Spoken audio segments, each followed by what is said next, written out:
Olá pessoal, nesse vídeo eu vou falar um pouco, então, dando continuidade à história dos mártires cristãos, né? Vamos falar um pouco dos mártires de Lyon. Mártires de Lyon, tá? Aconteceu ali na França, né? Por volta de 177, na verdade, né? Então, os famosos mártires de Lyon, eles suportaram torturas tão bravamente horríveis por causa de sua crença, foram reportados segundo Eusébio, né? Ele diz na História Eclesiástica, livro 5.1.18. Eles já são mártires a quem Cristo julgou digno de ser admitido em sua confissão, tendo selado seu testemunho de sua partida. Mas nós somos confessores mesquinhos e humildes. Então fala dos mártires de Leão já Eusébio de Cesareia no século IV. O ano de 177 ele teve início com uma perseguição com os cristãos da cidade, que hoje são conhecidos como Lyon e Vienne, na França. Na época se chamava Lugdunum e Viena, da Gália Romana. Essas cidades ficam perto uma da outra. Quando por fim a perseguição acabou, Irineu de Lyon, né, um dos padres da igreja, veio a se tornar o próximo bispo da cidade. É provável que tenha sido dele a iniciativa de enviar às igrejas irmãs na Ásia uma carta narrando o martírio, né, que ocorreu naquela época. Como todos os documentos históricos do mundo antigo, essa carta é, é uma obra de interpretação, não é um registro dos fatos nus e crus. Né? Os acontecimentos de 177 foram, portanto, teologizados para o benefício da Igreja.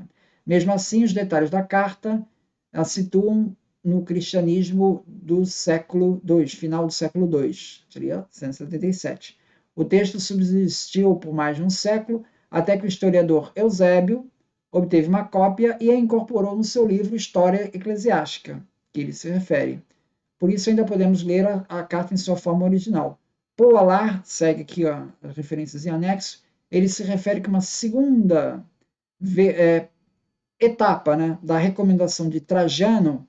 Trajano a gente viu ali, quando o governador da Bitínia, Plínio Jovem, escreveu uma carta a Trajano dizendo o que fazer com os cristãos. O Trajano ele deu meio que umas orientações, isso por volta de 112. Né? Nós vimos isso num vídeo anterior aqui da série, dessa playlist. Né? Então, essa perseguição em 177 foi uma segunda etapa, segundo o Polar, implementado na época do Marco Aurélio, em um edito ocasionado por uma recomendação de um legado da província de Lyon. Isso está na página 85 do Paul Allard. Tá? O anfiteatro onde ocorreram esse martírio fazia parte de um complexo religioso e governamental chamado Santuário das Três Galhas, em Lyon. E ali, esse documento, então, narra o que seria o martírio de Blandina, né? Então, diz, Blandina se encheu de tamanha força que os torturadores que trabalharam em turnos de alvorada ao crepúsculo para atormentá-la com todos os métodos possíveis de tortura cansaram-se e, por fim, desistiram. Reconheceram-se todos vencidos, pois não havia mais nada a fazer contra ela que já não tivesse sido feito. Na verdade, eles se admiraram de vê-la ainda viva, com o corpo inteiramente dilacerado e cheio de fraturas, quer dizer, ela sofreu torturas, né? Esses homens admitiram que uma única forma de tortura teria sido suficiente para libertar a alma, quer dizer, pois das muitas torturas terríveis que aplicaram. Ao contrário, porém, essa mulher bem-aventurada, como se fosse uma atleta experiente, mostrou-se cada vez mais forte ao longo de sua confissão. Então, esse é o relato das Atos. Você veja que destaca muito a coragem, né, da, do cristão, né? Imitando a Cristo, depois de torturada, foi pendurada em um poste e foi considerada para ser alimento, né, para as feras que foram soltas sobre ela. Ela parecia se pendurar no poste em forma de cruz. E com os olhos fixos, os outros mártires, que também estavam junto com ela, né, viram na pessoa de sua irmã aquele que foi crucificado, Jesus. Né? Porém, visto que os animais se recusaram a atacar Blandina naquele dia, ela foi poupada e tirada da estaca e mandada de volta à prisão, para aguardar novas torturas. De volta à arena, em outro dia, depois de suportar os açoites, os animais ferozes, ela foi afinal envolvida numa rede e posta diante de um touro. O animal a golpeou por tanto tempo que ela perdeu a consciência que a rodeava, graças à esperança celestial. Então, assim foi devorada pelo touro, né? O bem-aventurado Potino, senhor de 90 anos de idade, esses são outros cristãos que foram também martirizados na mesma ocasião. Era um homem encarregado do ministério episcopal de Leão. Quando os soldados o levaram à presença do governador, Potino deu um testemunho valoroso, apesar dos gritos de xingamento, todo tipo de impropérios dos líderes cívicos e da multidão contra ele, como se fosse o próprio Cristo. Quem é Deus dos cristãos? Perguntou o governador. Ele respondeu: se você o procurar com dignidade, então o encontrará. Ao ouvir isso, a multidão se apoderou dele e começou a arrastá-lo de um lado para o outro, cobrindo de pancadas sem compaixão. Chegou então um dia em que Maturo, outro cristão também, Blandina e Átalo foram postos cara a cara com as feras. Tá? Dia de lutas com os animais foi organizado especialmente para os cristãos. Mesmo críticos como Renan, eles reconhecem que existe um elemento histórico autêntico no martírio de Blandina, de Lyon. Né? Por outro lado, James Thompson, aqui segue um artigo aqui que eu coloquei em anexo, ele é crítico desse martírio. Ele vai alegar que não houve martírio. Tá? E entre os argumentos ele vai dizer que é paradoxal a descrição que Tertuliano faz de Marco Aurélio, que Marco Aurélio é descrito como um imperador que não foi hostil aos cristãos. Isso ele fala na Apologia, capítulo 5. Então, como é que ele teria feito ordenado esse martírio? Né? Os cristãos de Lyon, eles eram montanistas, assim como Tertuliano. Então, seria muito estranho que Tertuliano não denunciasse essas perseguições em Lyon contra os camaradas montanistas que nem ele, né? Eusébio faz referência lá no livro 5, como eu já falei isso no início, né? Há uma carta dos cristãos de Lyon, às igrejas da Ásia e da Frígia, sobre os mártires daquela região, e que ele reproduz textualmente essa cena do martírio da Blandina. Né? A carta original nós não a temos, a única fonte é Eusébio.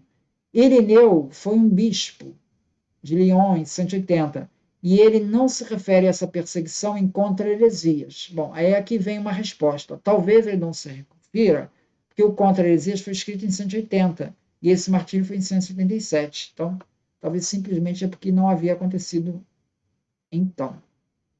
Mesmo na Gália, tá? O registro de Eusébio existe, lá no século IV, mas na Gália não há qualquer registro de um documento de lá da perseguição antes de 400. O primeiro registro é Sulpício Severo em 410, lá na Gália. Tá? Eusébio se refere ao martírio de Blandina, subpôntico, e, apesar disso, James Thompson diz que não há, no relato de Eusébio, qualquer alusão a forçar os cristãos a prestar culto ao imperador. James Thompson questiona também o uso de fogo para queimar os hereges.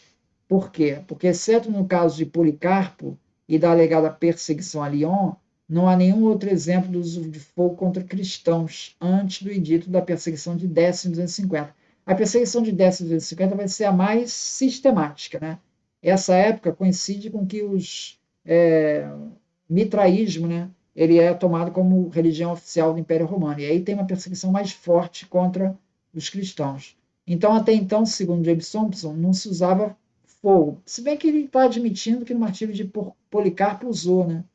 Então, isso levanta suspeitas no relato de Eusébio,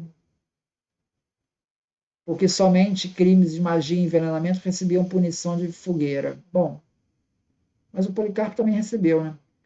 O corpo de Cipriano, que sofreu na perseguição valeriana de 258, foi levado a cílios e tochas, tá? Então aqui nós temos Cipriano, mas aí já é da época do Décio, né? Que já usa fogo.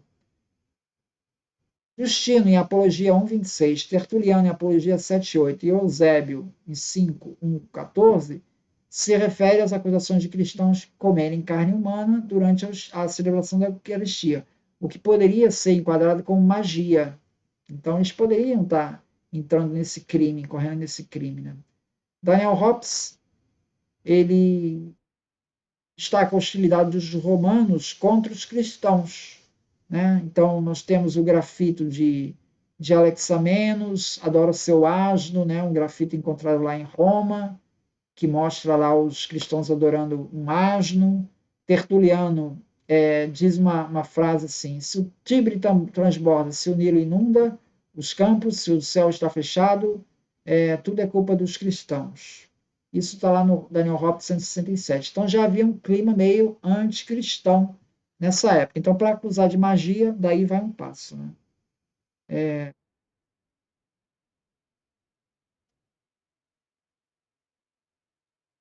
Segundo James Thompson, então, embora Eusébio mencione Potino como bispo da Gália, não temos nenhuma outra evidência de um bispado na Gália antes do século III.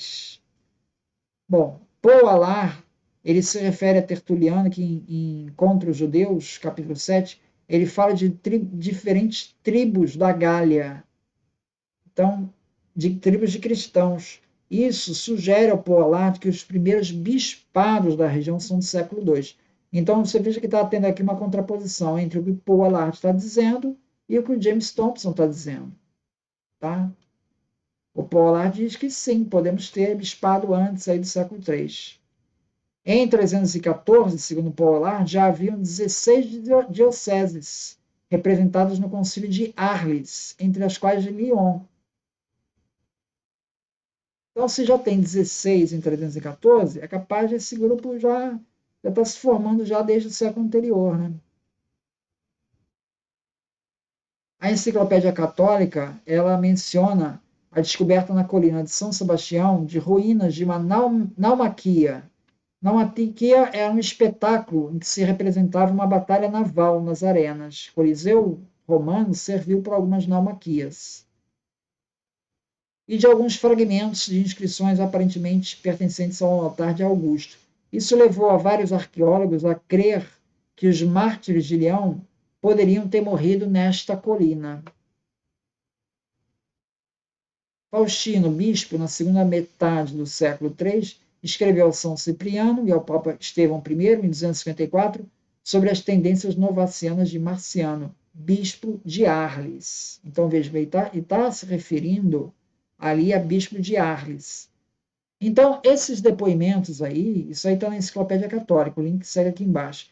Eles mostram que sim, podemos ter um bispado ali em Lyon antes do século III, tá?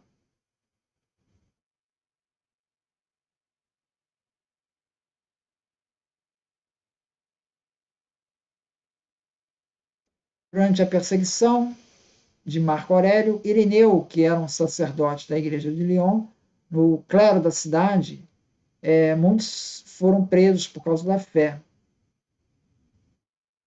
Então, Irineu foi levado a Roma com uma carta ao Papa Eleutério a respeito do montanismo. E naquela, porque eram montanistas, a maioria dos que foram martirizados ali. E naquela ocasião prestou enfático testemunho de seus méritos. Retornando à Gália, Irineu sucedeu a Potino, que havia sido bispo de Lyon. Então, tudo indica que Potino era bispo anterior e que foi morto nesse martírio, em 177. O James Thompson também aponta outro ponto suspeito no depoimento, segundo ele, que o depoimento se refere à Virgem. Né? No Eusébio 5:145, ele reproduz essa parte do texto. Diz assim: o tempo que passou não foi ocioso nem estéril para eles, mas por sua paciência manifestou-se a imensa misericórdia de Cristo. Por viverem eles, reviviam os mortos, e por serem mártires, outorgavam a graça aos que não eram. Assim grande foi a alegria da Virgem Mãe ao recuperar vivos os que haviam abortado mortos. O problema é que ele está se referindo à alegria da Virgem Mãe. E nessa época, 177, ainda não havia uma referência mais clara a Maria para a igreja. Tá? Isso só vem depois. Tá? Essas referências a Maria na igreja são muito raras. A mariolatria, né, ela foi um produto de uma controvérsia nestoriana do século V. Então, Maria, mãe de Deus, é lá do Concílio de Éfeso, de 431. nessa época, 177, tem muito pouca referência a Maria. Então, essa referência a Maria no martírio de Lyon, em 177, está meio deslocada, segundo Thomson. Agora, qual a resposta a isso? Aqui não está se referindo a Maria, mãe de Jesus. Talvez esteja se referindo à Virgem, mãe, igreja, que aí sim tem essa associação com igreja, e não a Maria.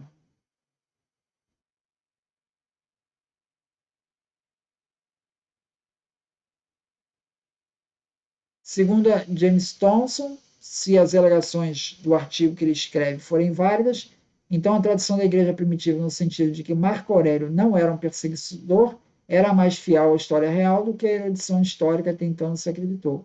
Paul Allard, contudo, observa que na única passagem de seus pensamentos em que condescende em observar os cristãos, Marco Aurélio se expressa como Plínio. Ele declara que os cristãos merecem morrer por sua obstinação e, na verdade, investem na morte como uma espécie de glamour trágico. Isso está no Paul Allard, na página 115. Então, Paul Allard está citando isso do Marco Aurélio, né? Que ele falou isso dos cristãos. Então, isso abre uma possibilidade de que, apesar de que ele não fez uma perseguição sistemática contra os cristãos, como Trajano recomendava, né? Teria havido sim essa perseguição em Lyon. O polemista Celso escreve aí por volta de 170 também. Descreve os cristãos sobre Marco Aurélio como tomados de medo e se escondendo, porque todos estão caçando para trazê-los para depoimento. Então, está no Contra Celso 869. Então, olha, o Contra Celso está meio que reforçando que sim, Marco Aurélio pode ter perseguido os cristãos também. Então, esses são os depoimentos aí sobre a perseguição em Lyon, que, apesar dessas críticas aí do James Thomson, né, tudo indica que sim, que houve sim perseguição aos cristãos em Lyon. Muito obrigado, então.